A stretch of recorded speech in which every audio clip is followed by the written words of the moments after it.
Yo, YouTube, what's up with your boy? Sports and Fitness Rants. I'm back, guys. Click that like button.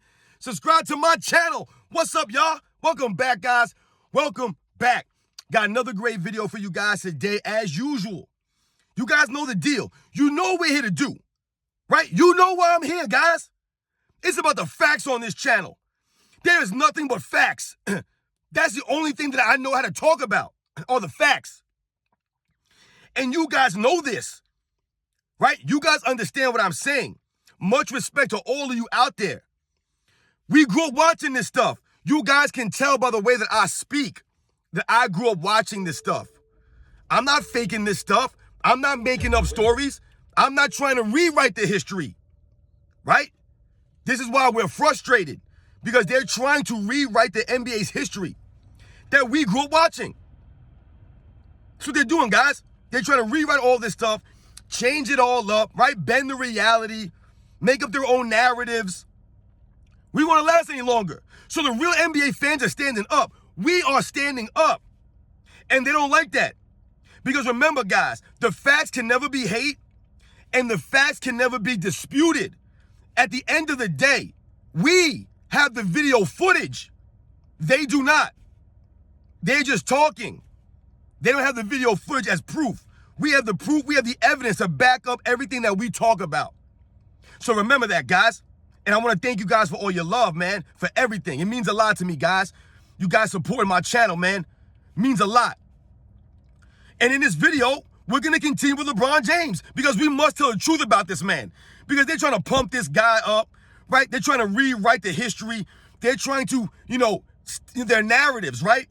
They're trying to lay these narratives out, right? Twisting and bending things. So it's about narratives, guys, and excuses when it comes to LeBron James. But in this video, we're going to speak about the 2016 NBA Finals, the one that made him the GOAT, right? That one right there made me the greatest of all time. That's what LeBron James said. We're going to talk about that Finals. You guys know the deal, man. So yeah, you guys know what to do, man. Turn the volume all the way up. Hit that play button. Remember, these videos are for educational purposes. And let's roll. So, yes, guys, when we think about the 2016 NBA Finals, the one that went 7 games, right? The Cleveland Cavaliers versus the Golden State Warriors.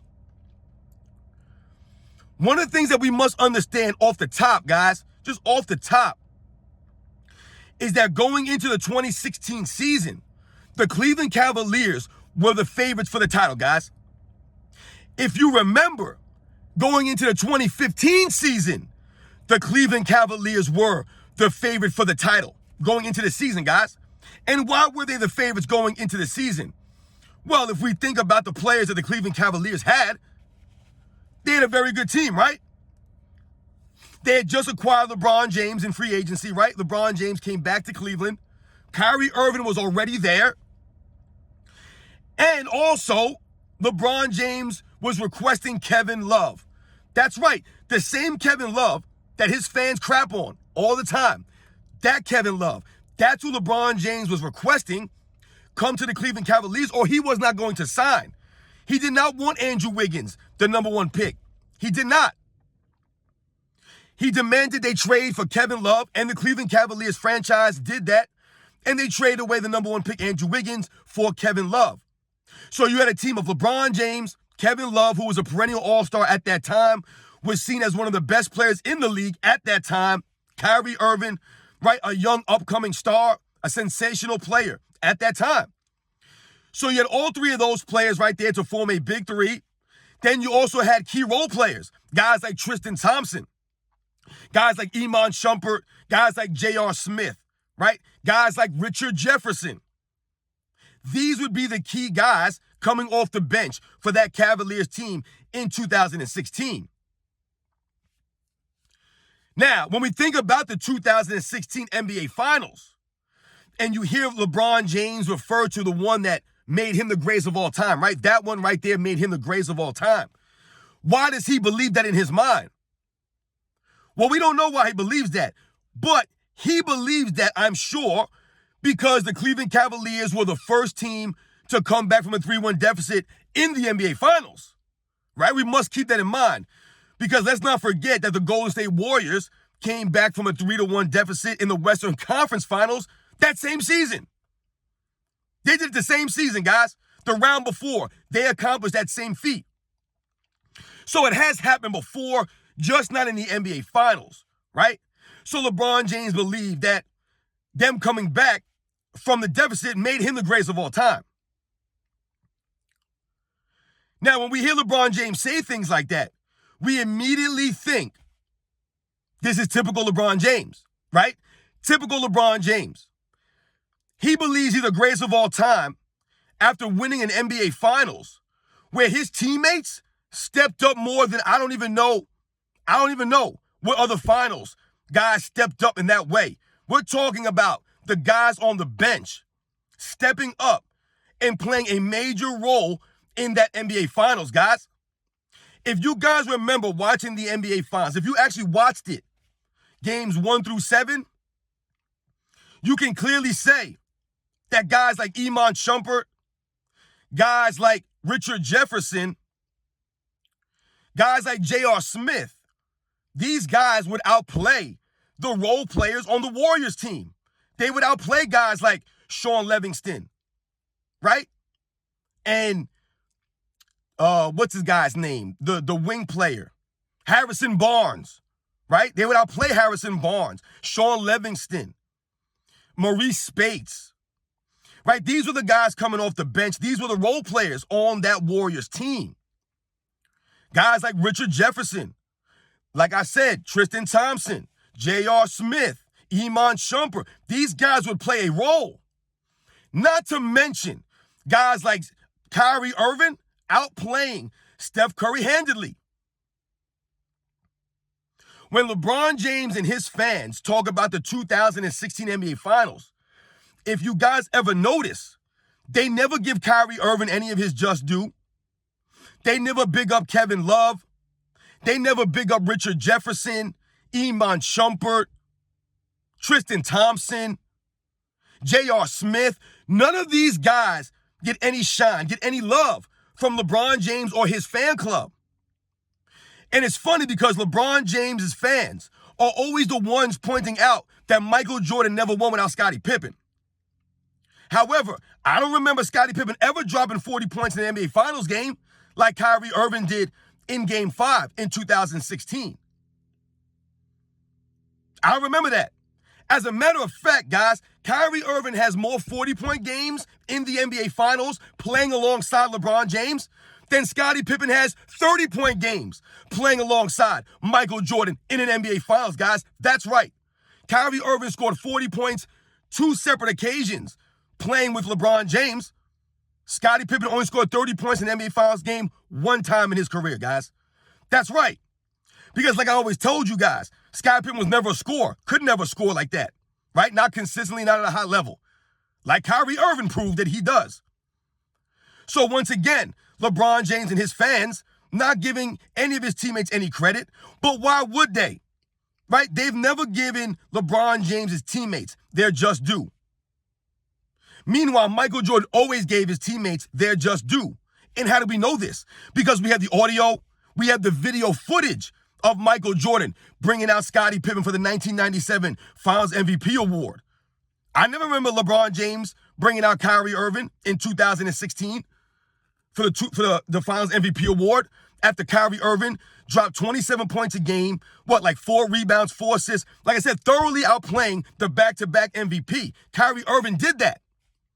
Was sensational from games 3 through 7. I mean, sensational, guys, if you watch the actual games.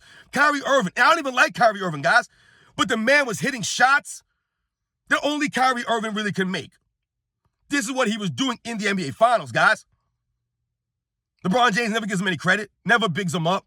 LeBron James fans, nothing. Because remember, that one right there made him the greatest of all time. It made him the greatest of all time. The way that Kyrie Irving stepped up. The way that Tristan Thompson stepped up on the boards. Go watch Tristan Thompson in that series, guys. On the glass, the offensive rebounds. The down low presence of Tristan Thompson. He was big for those guys. I want you guys to remember Richard Jefferson, right? If you guys remember in game 3, Kevin Love did not play, right? He had a concussion at the end of game 2, if I remember. Richard Jefferson started in place for Kevin Love. Played outstanding. Richard Jefferson, from games 2 through 7, this guy was amazing for the role that he had, right? He was basically the 6th man of the year in that series. He was the 6th man for the Cleveland Cavaliers. He played more minutes than Kevin Love, right? Because Kevin Love missed that third game with the concussion, right? So Jefferson started game 3, played a lot of minutes, and was a big-time contributor in game 3. As a matter of fact, if I remember correctly, Richard Jefferson was like the key early in that first quarter. It was Kyrie Irving and Richard Jefferson. Richard Jefferson bringing the energy. But no one brings these guys up. LeBron James and his fans, they never bring up Richard Jefferson and the key plays that he made all throughout that finals.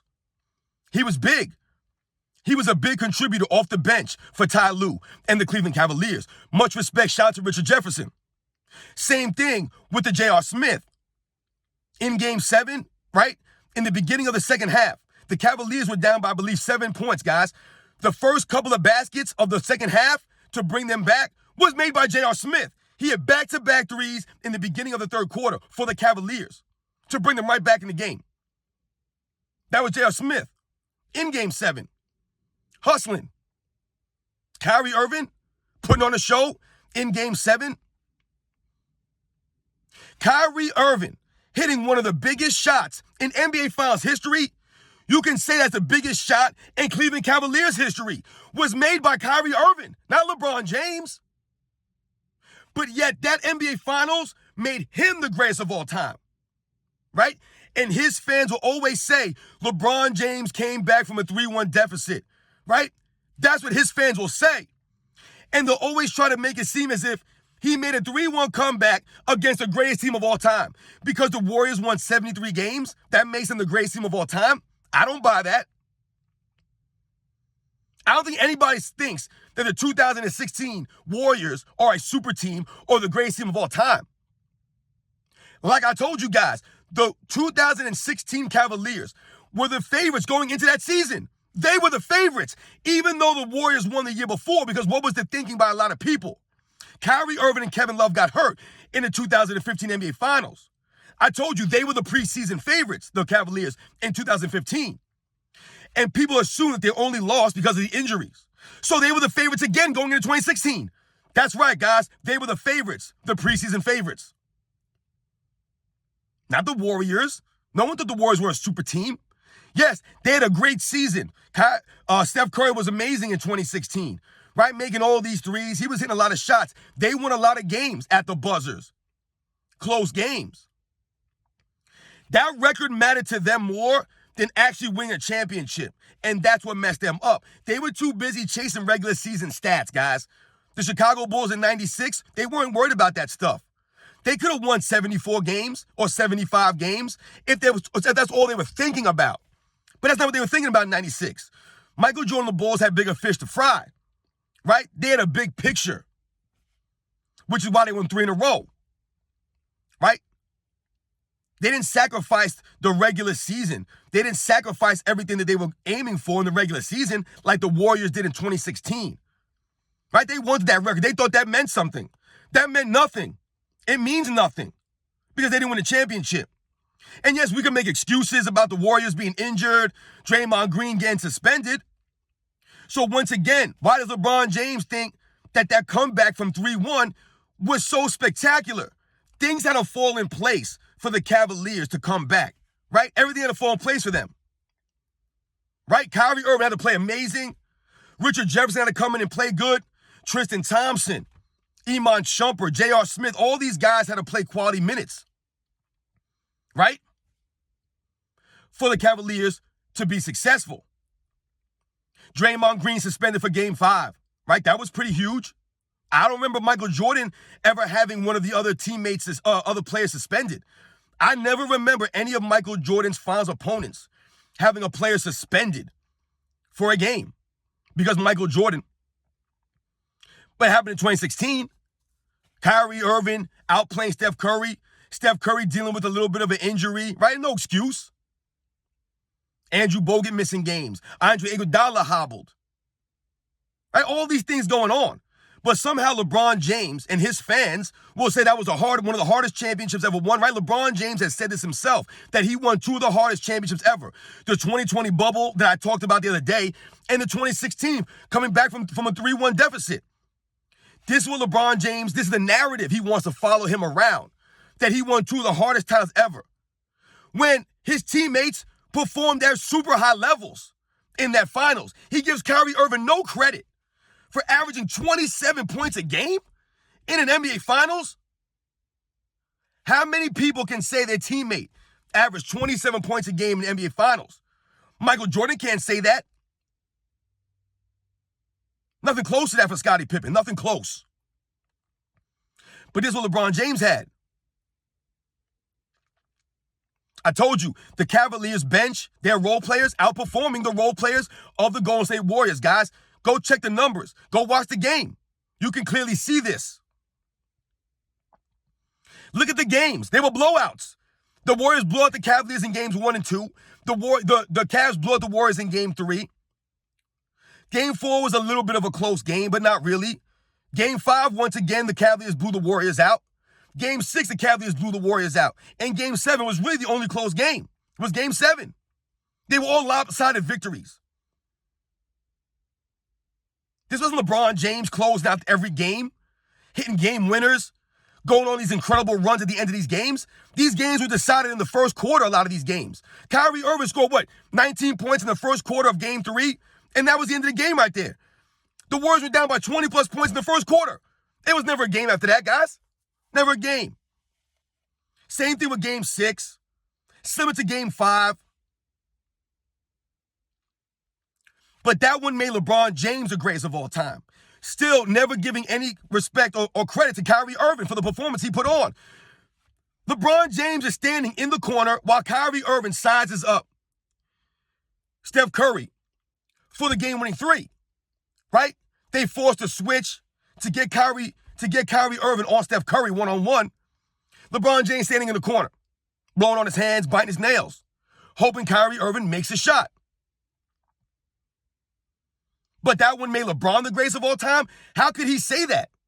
And how could his fans believe that nonsense? I don't understand how he could think that. When, like I said, you look at all the work that Kyrie Irving put in, the love of Kevin Love, Richard Jefferson, Tristan Thompson, Iman Shumpert, J.R. Smith. These guys put in work, man. They played good. They outplayed the role players of the Warriors. Outplayed all of them. It's just the facts, guys. So I don't understand how LeBron James could believe in his mind that the 2016 NBA Finals made him the greatest of all time. Because once again, LeBron James and his fan club give no credit to his teammates, right? He always played with bums. Always. They're always bums, his teammates. No matter what. These guys balled out in 2016, and they get no love, no shine, no credit. Nothing. It's all LeBron James out there, right? You guys know the deal, man. We must continue to tell the truth. We must continue to educate. And the facts show that LeBron James and the Cleveland Cavaliers as a team performed and outperformed Steph Curry and the Golden State Warriors. They just outperformed them as a team. You guys know the deal. If you watch the games, you know. It was a great finals for the Cleveland Cavaliers. But let's stop acting like LeBron James out there by himself. Because what's funny is how all the LeBron James fans, they act like the Michael Jordan fans, like we're the ones who never gave his teammates credit. Like Michael Jordan never gave his teammates credit. We always respected Scottie Pippen, Horace Grant, Luke Longley, Bill Cartwright, Craig Hodges, Steve Kerr, John Paxson, B.J. Armstrong, Cliff Livingston, Scott Burrell, Bill Wennington, Stacey King, Bison Dele, Ron Harper, Tony Kukoc, Judd Bushler, Bob Hansen. We always recognized these guys and knew who they were, right? and what they meant for the team aspect. We always respected them. Only LeBron James and his fans will downplay their teammates, right? Downplay his teammates. He always needs help. He's always looking for a trade, a free agent, because he never has enough, right? They always got to fix and move the pieces around him. And then yet they won't get any credit. But when things go bad, they're the